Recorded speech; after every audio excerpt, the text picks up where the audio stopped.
네, 안녕하세요. 네, 여섯 번째 통합사회 안녕하세요. 통합사회 여섯 번째 시간 시작해 보도록 하겠습니다. 자, 지난 시간에 시장 경제를 위한 필요한 시장 참여자의 역할 봤어요.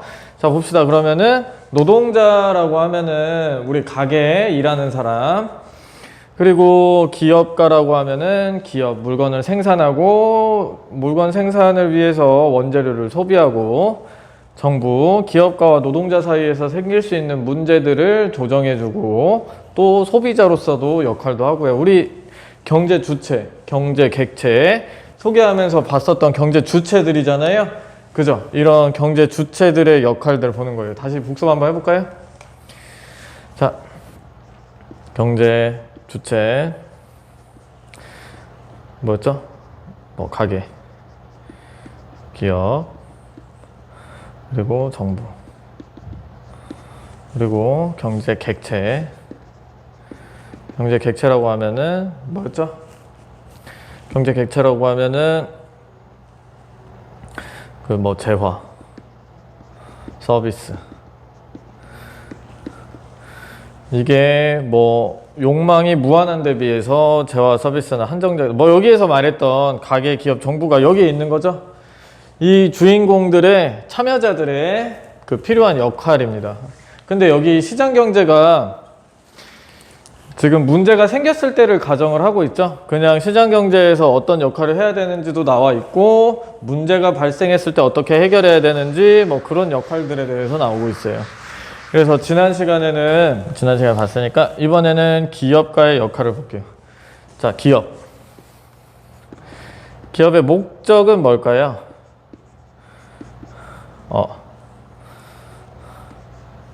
자, 기업은 일단은 우리가 이해할 때 소비자라고 말했다가 생산자라고 말했다가 헷갈려요 라고 하면은 일단은 생산자가 맞아요. 그러니까 원재료 있죠? 원재료는 소비하고, 원재료를 사야지 물건을 만들잖아요. 그리고 그 원재료 속에는 뭐가 포함되냐? 경제 안에서는 원재료 안에는 노동도 포함이 됩니다. 그래요. 자, 그래서 물건을 만들 때 필요한 것들을 생산 요소라고 하는데요. 그러한 생산 요소들은 기업의 입장에서는 소비자고요. 생산물, 그러니까 즉 우리가 소비할 수 있는 재화를 만드는 곳에서는 생산자입니다. 자, 다시 볼게요. 자, 생산 요소 시장에서는 소비자예요. 그리고 생산물 시장에서는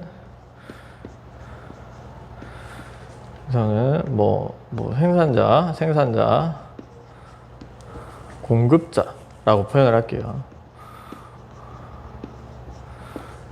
생산. 자, 보면은 이게 바로 뭐냐? 기업의 이중적 지위입니다. 일단 써놓고 나서 설명을 해야겠네요. 제가 너무 설명을 횡설수설했나요? 자, 봅시다. 기업은, 그러니까 앞에서 기업이 등장할 때마다 선생님 생산을 했다가 소비한다고 했다가 경제 주체라면서요. 소비를 했다가 또 생산을 했다가 이렇잖아요. 그게 헷갈릴 것 같아서 기업을 설명할 때 먼저 얘기를 드리면요. 생산 요소, 그러니까 생산물을 만들어내기 위해서 필요한 것들을 얘기합니다. 자본, 원재료, 노동력 같은 것들입니다. 그런 것들 안에서는 소비자예요. 기업도 어느 정도 생산 요소를 가지고 있어야지 그거를 바탕으로 생산물을 만들어내기 때문에 생산 요소 시장에서는 소비자의 역할을 하고요. 생산물, 즉 우리가 쓰는 재화나 서비스의 입장에서는 공급자의 역할을 한다. 그래서 이렇게 두 가지 지위를 가지고 있는 것을 기업의 이중적 지위라고 얘기를 합니다. 자, 그래서 이런 기업은 어떤 목적을 가지고 있느냐? 간단해요. 뻔한 겁니다. 이윤 극대화. 그쵸? 기업은 돈을 많이 벌어야 돼요. 돈을 많이 벌어야지 자기 직원들도 배불리 먹고, 기업을 차린 사장님들도 배부르게 살 수 있겠죠? 그쵸? 이윤 극대화라는 말을 반대로 뒤집어서 생각하면은 비용 극소화예요. 아, 헷갈릴 수 있겠네요. 이거 같은 말인 거죠, 사실은. 뭔가 물건을 만들 때 비용을 극소화 시키면은 이윤이 극대화 되겠죠? 그런 겁니다. 네, 책에 어디 나와 있냐면, 자, 지금, 네, 141페이지네요. 페이지 141페이지에 보면은 기업가의 역할이라고 나오면서 기업이란 뭐 소비자이기도 하고 생산자이기도 하고 하면서 기업의 목적은 이윤을 극대화하고 비용을 극소화하는 데 있다. 뭐 이런 식으로 나와 있을 거예요. 자, 첫 번째부터 보면 기업가는 이윤을 목적으로 사업을 계약하고 회사를 경영한다. 효율적으로 생산한다. 효율적으로 생산한다는 것 자체의 말이 이윤을 극대화한다. 비용을 극소화한다. 뭐 이런 말이겠죠? 네. 그러므로 기업가는 최소 비용으로 최대 생산을 이끌어내는 합리적 판단을 갖춰야 된다. 그렇죠. 기업을 운영하는 기업가는 기업이 비용을 극소화시키고 이윤을 극대화시키기 위해서 뭐 그런 합리적으로 생각하고 뭐 생산해낼 수 있는 능력이 있어야겠죠? 네. 그래서 이를 기업가 정신이라고 한다. 그래서 기업가 정신이 있어야 된다. 뭐 기업의 목적은 요거라고 볼 수 있겠고요.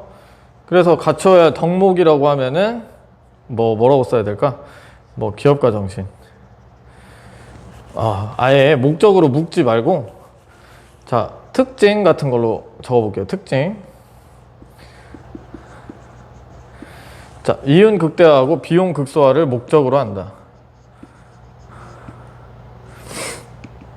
그리고 기업가 정신을 갖춰야 된다.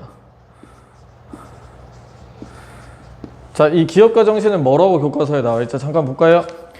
네. 이러한 기업가 정신은 고용 창출, 생활을 활발하게 해서 시장 경제가 역동적으로 작동하는 원천이 된다. 라고 나와 있네요. 그쵸? 기업이, 근데 이 얘기는 너무나 당연한 얘기예요. 기업을 일단 차려놓으면은 돈을 벌어야 되고 경쟁을 하는 위치에 놓이기 때문에 나태하거나 게으르게 비효율적으로 기업을 운영해서는 본인 사장님이 위태로워질 수 있어요. 그렇기 때문에 이 기업가 정신을 가진 상태에서 이윤을 극대화하고 비용 극소화하려는 그 기업의 목적을 달성하려고 열심히 노력을 한다는 거는 뭐 어찌 보면은 굉장히 당연한 일이라고 볼 수 있겠죠. 근데 여기에서 말하고 있는 이 기업가 정신이라고 한다면은 그렇게 너무나도 뻔한 얘기이기보다는 뭔가 위험에 맞서고 뭔가 창의적으로 그리고 인간적으로 뭐 전인적인 그런 능력을 얘기를 하는 거겠죠. 네. 그래서 뭐 당연한 얘기입니다. 오른쪽에 피라미드를 보면은 네, 이 피라미드는 캐롤의 기업의 사회적 책임 피라미드라고 나와 있네요. 그래서 여기 총 4단계가 나와 있는데 요 2단계는 당연한 거예요. 뭐냐면은 요게 비용 극소화, 이윤 극대화가 나와 있고요. 두 번째는 뭐 법 준수가 나와 있어요. 그죠? 법을 잘 지켜야 된다. 여기까지 2가지 있죠. 여기까지는 당연한 거고 조금 더 사회를 위해서, 자, 여기에서 이제 목적이 나왔죠. 뭐냐면 시장 경제를 위해서, 즉 우리가 살아가고 있는 사회 시장 경제를 위해서 참여자의 역할을 얘기를 하는 거죠. 그러니까 여기 2가지까지 보면은 사장님만의 역할을 얘기를 한다고 한다면 사회를 위해서, 우리가 사회를 위해서 기업 윤리도 지키고, 또 하나 뭐 나왔죠? 자선적 책임. 사회적인 책임을, 사회에서 뭔가 이윤을 창출을 했다면은 그 이윤에 대한 뭔가 책임을 느끼고 자선적인 행동도 같이 해준다라는 얘기겠죠. 그래서 이와 관련해서 뭐 밑에 있는 뭐 자료 1, 2번 한번 읽어보시고요. 뭐 특이하게 볼만한 점은 뭐 크게 없을 것 같습니다. 기업은 이윤 극대화, 비용 극소화를 목적으로 하면서 기업가 정신을 가져야 된다. 기업가는, 그죠? 그리고 뭐 옆에 피라미드 보면은 여기 밑에 2가지는 법을 준수하고 이윤을 극대화하면서 그거에서 더 나아가서, 네, 한 걸음 더 나아가서 윤리의식을 가지고 자선적인 책임까지도 가지면 좋겠다라는 내용입니다. 자, 넘겨서 자, 기업가 파트를 봤다면은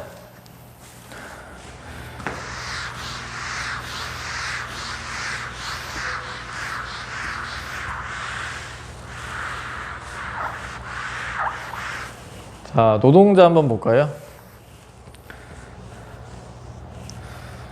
자, 노동자. 자, 노동자는 자신이 어떤 권리를 가지고 있는지 알고 그 권리에 대해서 충분히 행사할 수 있는 상태면 되겠다라는 식으로 142페이지에 나와 있어요. 여기에서도 어김없이 헌법이 등장을 하는데 겁먹지 말고 우리 봤던 거예요. 뭐냐면은 헌법 32조랑 33조가 나와요. 32조는 뭐 나와 있었죠? 네, 노동권입니다. 노동권. 네. 여기에 헌법에 나와 있는 말대로 쓸게요. 근로권입니다. 노동권이랑 같은 말이에요. 노동이 아니죠. 죄송합니다. 노동권. 그리고 헌법 33조에는 근로 3권이 나와요. 네, 근로 3권은 뭐였죠? 단결권. 이거 수업했던 거예요. 그리고 뭐였지? 단체 교섭, 단체 행동권, 단체 교섭권이 있어요. 네, 요런 권리들이 있다. 결론부터 얘기를 하자면 노동자에게는 근로권, 근로 3권 등이 있고 우리는 이게 국가의 그 노동자의 국가에서 그 보장을 해주는 노동자의 권리임을 알고 우리가 행사하고 주체적으로 행동할 수 있어야겠다라는 게 142페이지 노동자, 즉 시장 참여자로서의 노동자의 역할이 되겠다. 네, 좀 매끄럽게 다시 정리를 하면요. 시장 참여자로서 노동자는 국가가 보장해주는 노동권에 대해서 알고 이를 적극적으로 행하고 주체자로서 행동하면 되겠다. 이런 겁니다. 그래서 하나하나 살펴보면요. 근로권은 국가에게 근로를 할 수 있는 환경을 조성해주는 거를 요구할 수 있는 권리인 거예요. 뭐냐면 이게 제가 1학기 때 설명을 하면서 제가 직장이 없으면 국가에서 직장을 얻어주세요 할 수 있는 권리가 아니라고 설명을 했었어요. 근로권은 뭐냐면 원활하게 근로활동을 해나갈 수 있도록 국가가 그런 환경을 조성해줘야 된다는 권리인 거예요. 그런 환경이 잘 조성되어 있지 않으면은 해주세요 하고서 근로는 노동은 이래야 합니다. 노동 환경은 이래야 됩니다. 라고 말할 수 있는, 그렇게 주장할 수 있는 권리가 뭐라고요? 32조에 나와 있는 근로권, 노동권입니다. 오해하면 안 되는 게 내가 직장이 없으면은 국가에다가 직장을 구해주세요. 나 지금 무슨 일을 하고 싶은데 직장이 없으니까 일자리 좀 알아봐 주세요. 이게 아닙니다. 그래서 직장이 없으면은 얻을 수 있도록 어떤 노력을 해야 되는지 노력을 하는 그 환경 또는 직장에 들어갔을 때 직장 안에서 어떤 대우를 받아야 되는지 그런 환경들을 이쁘게 조성을 해줘야 되는 게 국가의 노력임을 명시하고 있는 것이 뭐라고요? 32조의 근로권입니다. 자, 그리고 33권에 나와 있는 근로 3권은 뭐냐면 일단 여기는 근로를 하고 있는 상태에서의 권리를 얘기를 하는 거예요. 이거 뭐냐면은 단결권은 노동조합을 설립할 수 있는 거예요.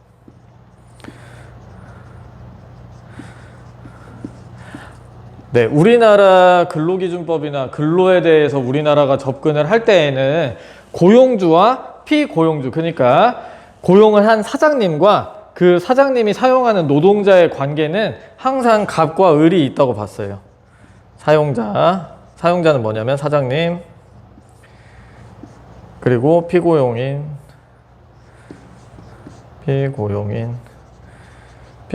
뭐냐면 노동자. 이 두 관계는 항상 여기가 갑이고 여기가 을이다라는 관계를 좀 이렇게 상상을 하면서 만들어진 법이에요. 그러니까 동등한 관계로 생각을 한 게 아니라 항상 노동자가 불리한 입장에 처할 수도 있겠다라는 것을 기본적인 약간 전제로 깔아놓고 시작을 한 법들이 뭐냐면은 근로기준법이랑 노동권입니다.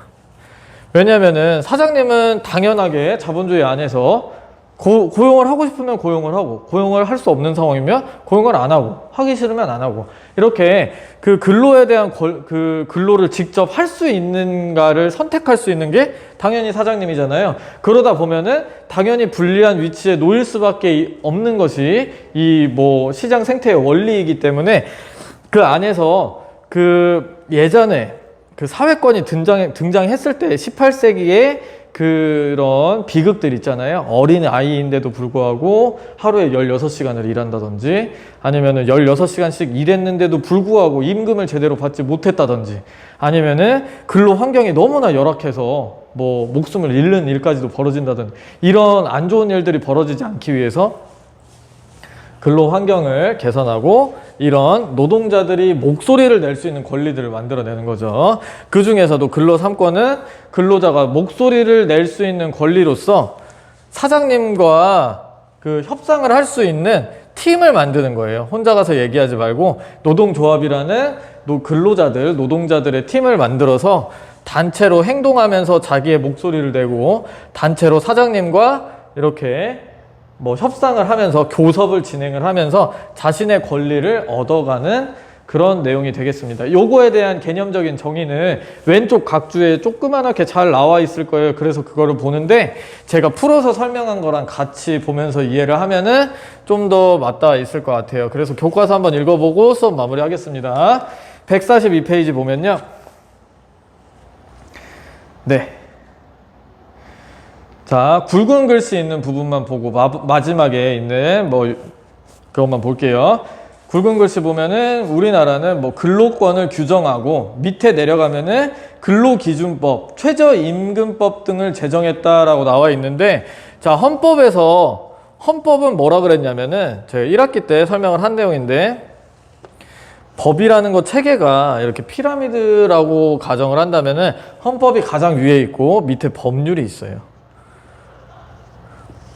자, 헌법에서 근로권에서 우리나라는 뭐 근로 환경 또는 근로자의 권리를 위해서 힘쓴다라고 나와 있으면은 어떻게 힘을 써야 되는지 근로기준법이라는 법률 또는 최저임금법이라는 법률로서 그 구체적으로 그 권리를 보장해주고 있는 것이다 라고 보면 되겠습니다. 자, 그리고 이어서 노동 3권을 보장하고 있다. 노동 3권은 근로 3권 얘기했었죠? 이거에 대한 내용 개념적인 정의는 왼쪽 각조에 나와 있으니까 한번 같이 보시고요. 자, 그래서 이렇게 맨 마지막에 세 줄만 볼게요. 이렇게 노동자의 정당한 권리가 존중되어야 하는 것과 마찬가지로 노동자 역시 기업이 존립하지 않으면 일자리가 안정적으로 유지될 수 없다는 점을 인식하고 상호 동반자 의식을 가져라. 자, 결론은 뭐냐면은 결론. 네, 지금 말하고 있는 이런 권리들이 사장님이랑 싸우라는 얘기가 아니에요. 나 노동자가 됐으니까 드디어 사장님이랑 싸울 수 있어. 열심히 싸워야지. 이게 아닙니다. 상호 뭐라고요? 동반자 의식.